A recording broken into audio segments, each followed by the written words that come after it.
দেখো বন্ধুরা, সকালবেলা এই যে ছেলেকে রেডি করছি, স্কুলে পাঠাবো, তাই তো ওর আজকে ড্রয়িং পরীক্ষা।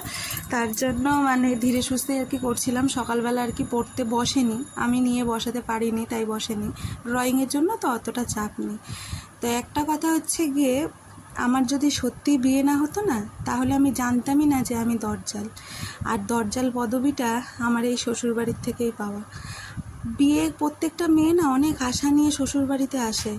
কেউ না কোনো দিনও ঝগড়া করার জন্য, আমার মনে হয় কোনো মেয়ে ঝগড়াঝাটি করবে কিংবা শ্বশুরবাড়িতে অ্যাডজাস্ট করে চলবে না, সেই হিসাবে মনোবৃত্তি নিয়ে ওঠে না। তাদের ব্যবহার এবং তাদের আচার আচরণে তাকে না ওরকম বানিয়ে দেয়। এখন আমার পদবিটা দজ্জাল, আমি দজ্জাল বউ, আমি না তাতেই অনেক খুশি। যখন একটা মানুষের বিপক্ষে 3টে মানুষ দাঁড়ায়, তখন তো তাকে দজ্জাল হতেই হয়, তাই না? এবার বলো তো,